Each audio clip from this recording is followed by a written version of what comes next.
Today, Nelson's going to talk about his diagnosis with cancer, all that he went through, and what he realized when he got diagnosed that he had a choice. His choice was he could go the traditional path, which was to get surgery and have treatment, or he could go another path, the road less followed, a more alternative path. He's going to talk about that. And we're going to also tie it into how mindset really works, not just with health, but with everything in life. And potentially taking the road less followed will get you where you need to go much faster and with better results. So with that, Nelson, just tell me what happened with your health a number of years back. I was like most Americans. I thought I was in a healthy state. I accepted the fact that every winter I would get these upper respiratory infections that would put me out of commission for a month or so. Didn't seem to mind my weight going up each year, a couple pounds, like most Americans. The problems really started to hit when I was 50 years old. My first episode was about of something called pancreatitis, which is these were undiagnosed gallstones that basically trapped my pancreas from working and ended up in a week in the hospital. I was advised after that to have my gallbladder removed. Nobody told me about changing my diet to not have the issue. So I listened to the doctors obediently and had my gallbladder removed and was fine for the next 10 years until I took a PSA test to determine if I had prostate cancer and was informed that my PSA score had gone up from 2.6 to 3.9 in 1 year. Even though it was below 4, that's considered taken into consideration PSA velocity, which means the change from 1 year to the next. Mine went up 50%. I was advised to have a prostate biopsy. At this point in my life, I've never did any medical research. So again, I went along with the doctor in the white coat and obediently I got my prostate biopsy.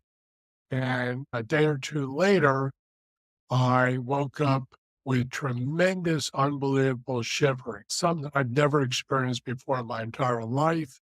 I'm told they're called rigors later on. And I ended up 1 week in intensive care. I went in, I was doing worse every single hour on the hour. My blood pressure was down to something like 65 over 40. And I was diagnosed with something called sepsis shock, which is blood poisoning, which basically one by one, all of your organs shut down. A lot of people end up dying from sepsis. I was lucky. After a couple of days, the antibiotic they tried took effect. And after a week, I was out of the hospital. But what happened was I asked the urologist, because of what happened to me, to inform me ASAP, not to wait to the doctor's visit to review the results of the biopsy. I really demanded that he call me as soon as he found out. He called me about a week before our appointment and told me if the test was positive. I immediately started doing some research on the internet, and I was first looking in terms of what would be the best procedure. But the more I studied the subject, the more people I talked to, the more books I started reading, I decided that it was not in my best interest to treat my tumor, but rather to find out the root source of my cancer. That was a game changer for me, and I haven't stopped since. For the last 15 years, I've been researching as much as I can on health in general, specifically cancer, but all aspects of health and well-being. There's not a week that goes by that I do not read at least 2 books on health. I set up a website which includes 2 short books that people could read about my experience. And I basically send out a health blog once or twice a week. Nelson, let's go back to the initial diagnosis. There's a medical professional sitting in front of you and telling you to go one way, yet you decide and have the mindset to go a completely different way.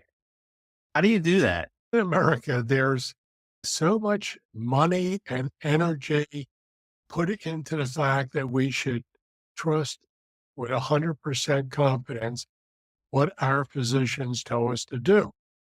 This is going to sound very cynical on my part, but cancer is really big business.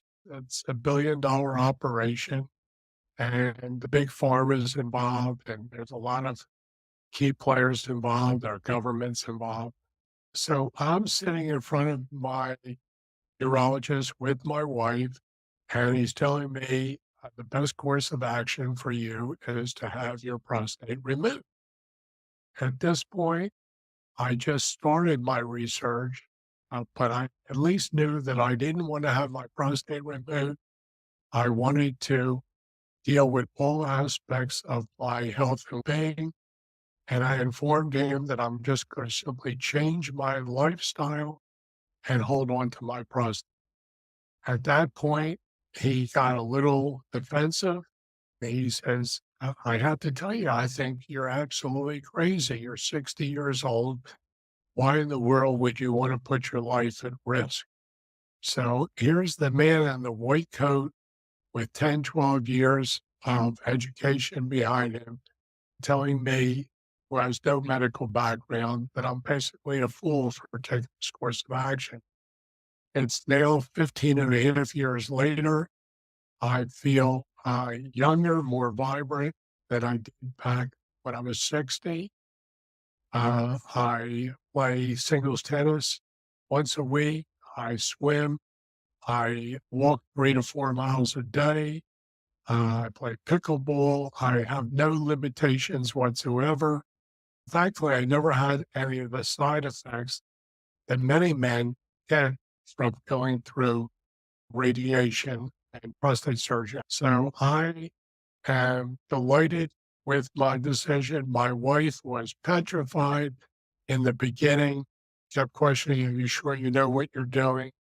But now, friends and family, 15 and a half years later, support what I'm doing. And thank God the medical community is starting to come around and much more accepting of people who choose active surveillance. One of the things I found in my research is that only 15% of prostate cancer is lethal. This was done in a DNA analysis by Sloan Kettering. Not too many urologists are informing their patients about this. They're basically treating everybody the same. And I think it's a case of overtreatment. You mentioned in your research, the food that we put into our mouth can also be our medicine. How did you start applying this to your actual healing? What were some of the first things you did? I completely changed what I was eating. The first 2 years of my new life, I was 100% vegan. I was so careful of what I ate that my weight in a matter of 3 months went from 227 to 175 just by eating clean food and watching everything that went in my mouth. I think what happens after the initial shock and I'm getting good results and I'm finding that when I'm taking my PSA test every 3 months, that the numbers are going down. So you become a little bit relaxed. You tend to cheat a little bit. In the beginning, I wasn't eating any animal products whatsoever. And now, 15 and a half years later, I'll typically have meat once a week and fish once a week, some eggs and so forth. Whatever I put in my mouth, I'm looking at the ingredients. I'm staying away best I can from processed food, manufactured food. There's types of toxins in there. I'm eating what I call clean food. This is what I advocate to everybody I speak to. Whatever you're putting in your mouth is basically promoting your health or destroying your health. And what people don't realize is that everybody used to speak about cancer in terms of genetics. There are some genetics to cancer. Some people take the BRCA gene and what have you, are more inclined to have a cancerous tumor. When it comes to somebody like Angelina Jolie, I remember when she chose to have both her breasts removed, she was applauded worldwide. They said, wow, what a brave woman, what a great teacher, role model for the rest of us. And I'm saying to myself after my research that this woman was an absolute fool. Her BRCA genes meant that she had 8 times greater chance of getting breast cancer than the person who did not have the BRCA gene. But what nobody obviously told her is your lifestyle determines whether genes are activated or remain dormant. So if she decided instead to change her lifestyle and have a diet in such a manner not to activate these dangerous defective genes, she would never, ever develop breast cancer. If you say that to the average person, they're going to have a reaction and say, Nelson, how in the world can you say something like that? How would you answer that question? What I've found over the years, over my life, is we live in a Western society and we pretty much buy in to everything that the doctors and the hospitals do. If somebody goes to the trouble of analyzing the report card of how we fared in terms of healing people from cancer, the report card would probably be a D or an F. But ask the public, and they say, thank God for our doctors, thank God for our technology, thank God for our pharmaceutical industry, because this person lived an extra 6 months or an extra couple of years from their treatment. I, I don't consider that a success. If you develop cancer and you have some type of procedure such that the cancer never reoccurs, then I consider that a success. To have cancer and be put through the mill and die 12 years later of that cancer or another cancer, to me, is not a success story. When you go to the doctor years later, he sees your results, he sees it's 15 years now.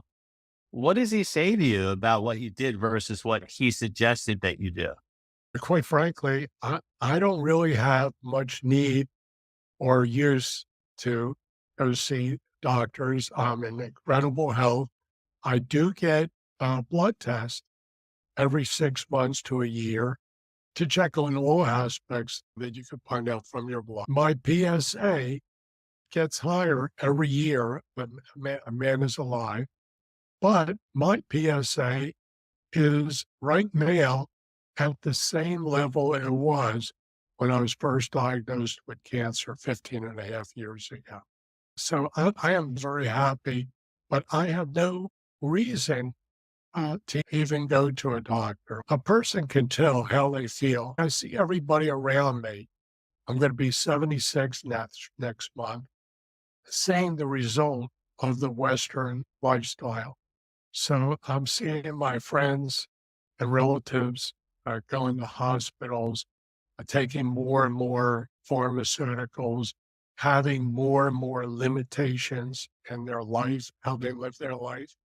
I tell people, I don't want to stop doing anything. And mostly, or I want to keep my mind very active. I just want to continue living the same lifestyle. I believe the human body has evolved over millions of years to remain vibrant for 100 years. When I say that to people, I say, "Do you ever see what people look like at 100? If you have a lousy lifestyle and lucky enough to make it to 100, you'll look and feel terrible."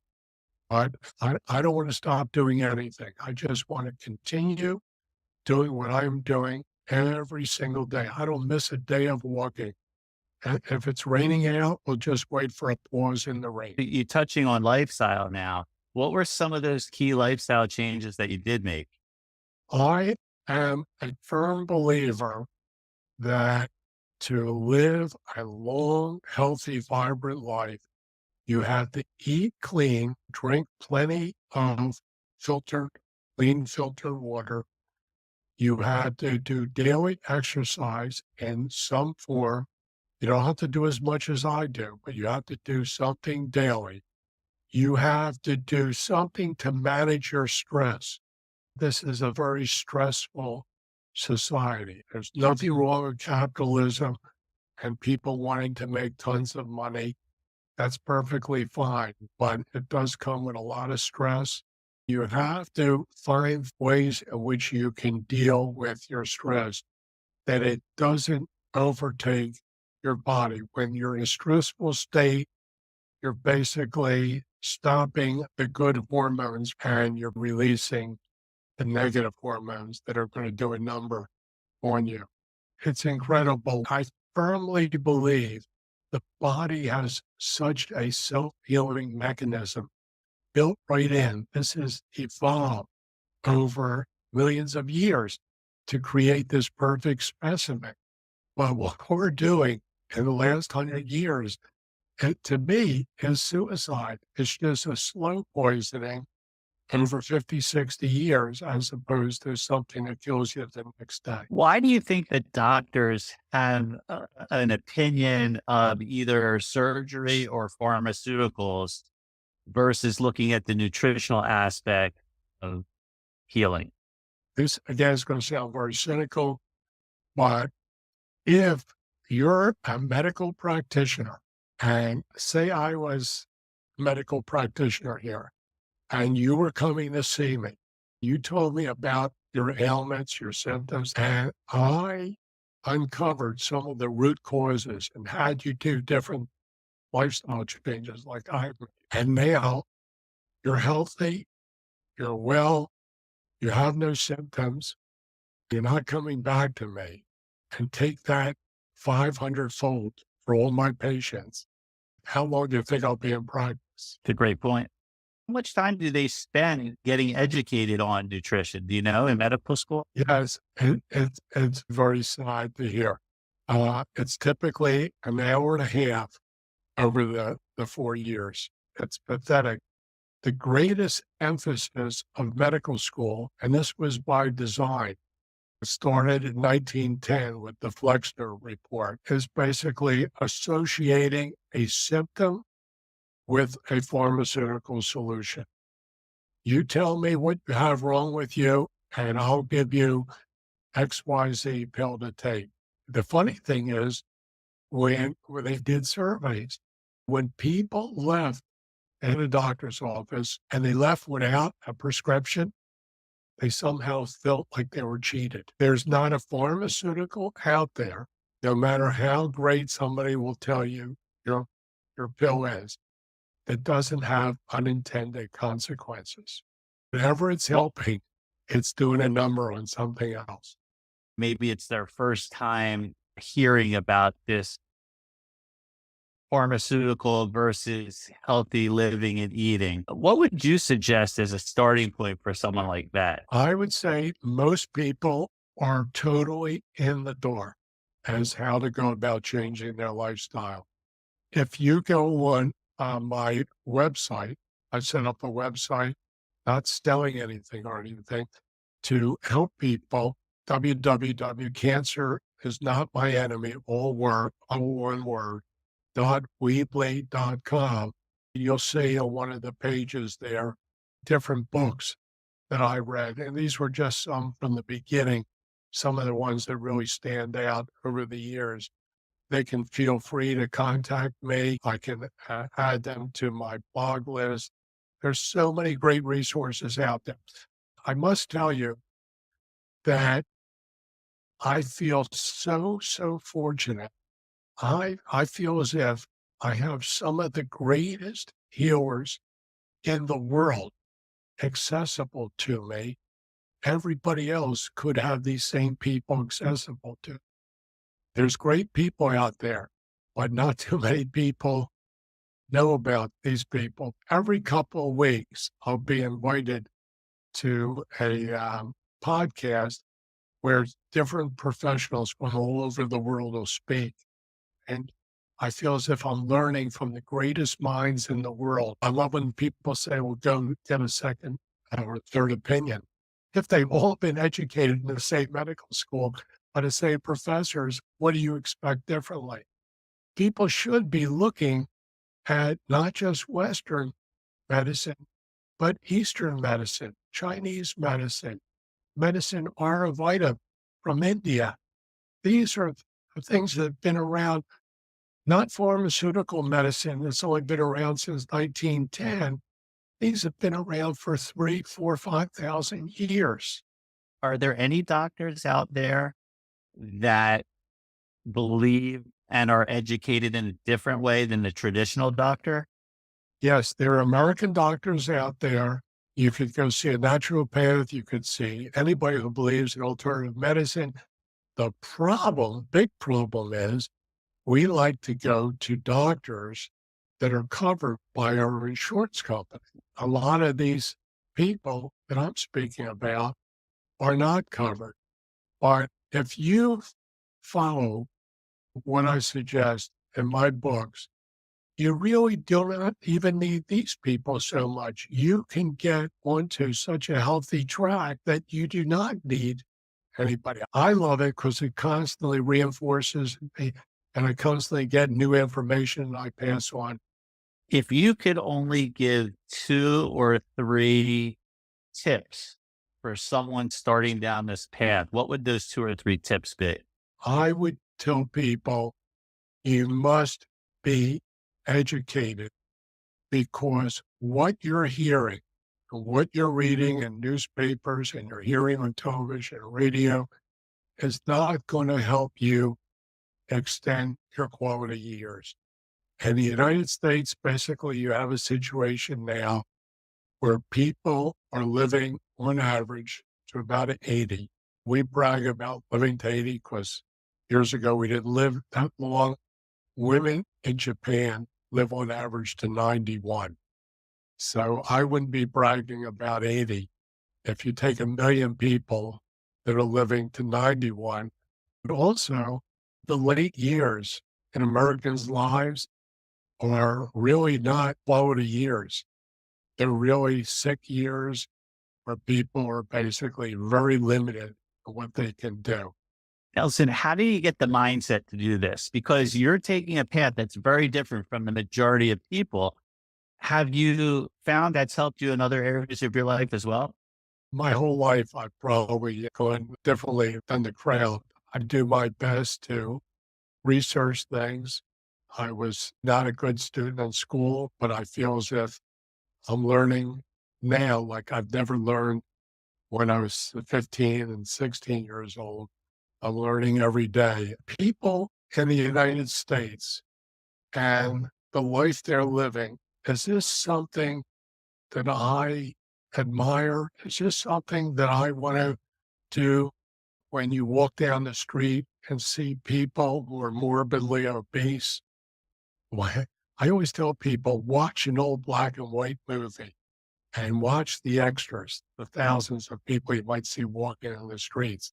They're all thin. And now, if you see a current movie, the extra, everybody's obese.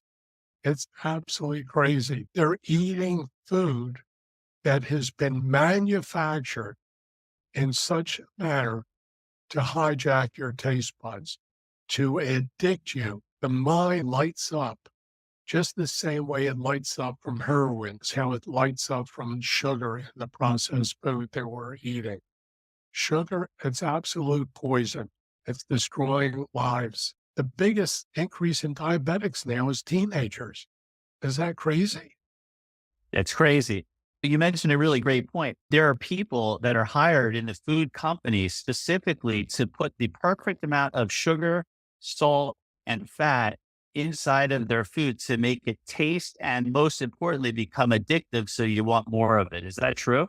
Yes, there's a company in Philadelphia that deals specifically with this issue to formulate the right ingredients to get that bliss point. It's very sad. When a major company is doing this kind of stuff, doesn't that go against taking care of the people? Isn't it more about greed?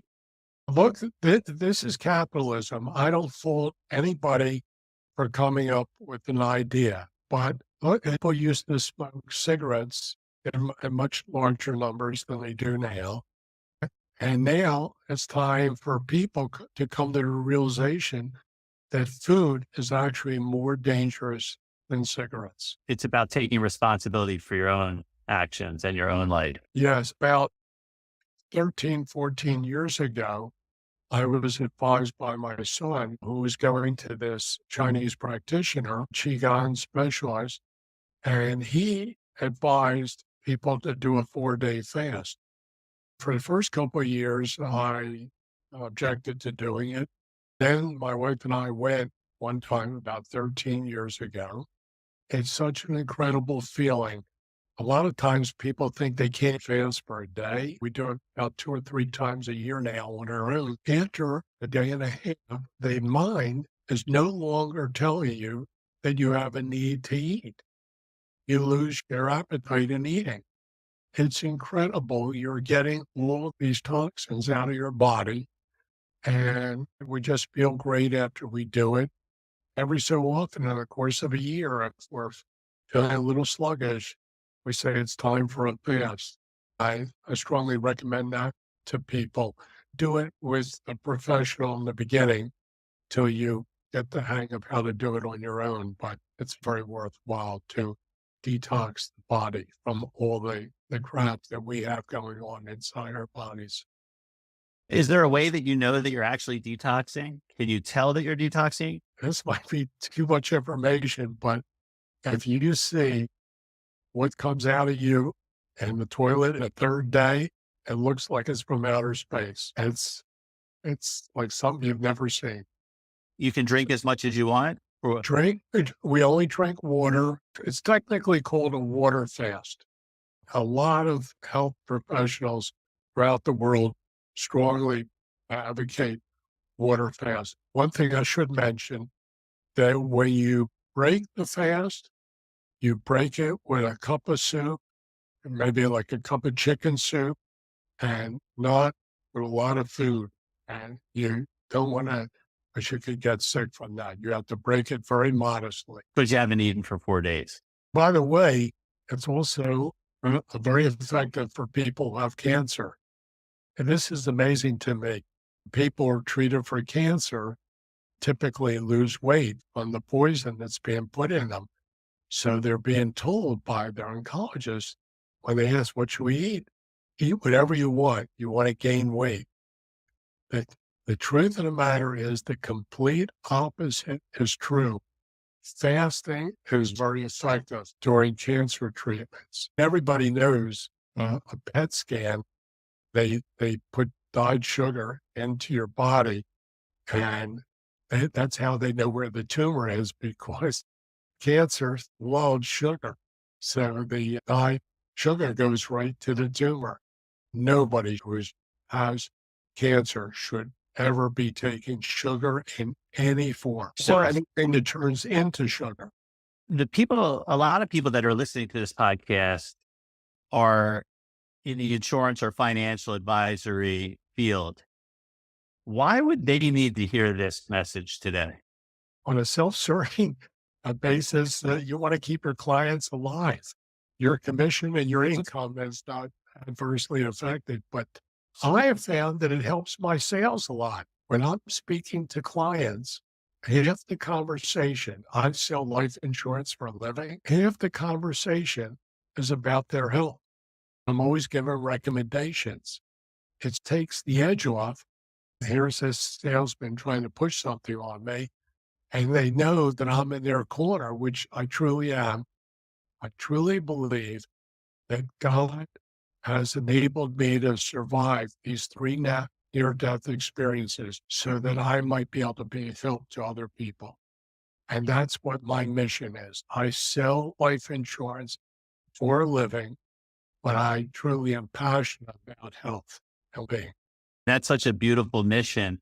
Speaking of that mission, any specific stories about how you helped a client specifically? We've had some clients be diagnosed with cancer from just taking an insurance exam.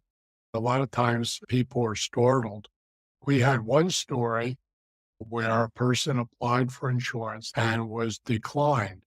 The only thing I could find out was that there was something wrong with the blood. And I told the client, please go get your blood checked.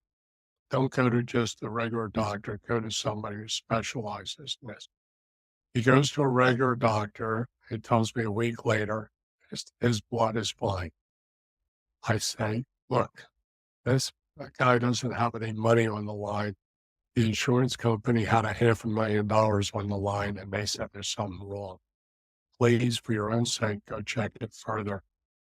He goes to a specialist, and sure enough, it was confirmed that he had leukemia. I like to feel as if by pressing him, he's alive today. I've had family members that told me thanks, but no thanks. I'm not willing to change my whole life. I had a nephew who sadly died of leukemia at 51. We're all creatures of habit. Here's somebody telling you, I want you to change everything in your life. It's tough. It's a tough recommendation. I did it because I had the fear of God and me, that I had to do something. I couldn't continue on the same path. I honestly believe even if I had my prostate removed and didn't change my lifestyle, I believe I would be dead today. Wow. What are some last messages that you'd like to tell anyone? I just think life is so precious that you shouldn't do anything to assist in your demise. People say, oh, it's so hard what you do. I think it's so simple to live a quality of life. You just have to be very selective of what you eat. When you go out to eat, in the beginning, just stay away from most restaurants and go to vegetarian restaurants, vegan restaurants, or Asian restaurants. They tend to be a lot healthier.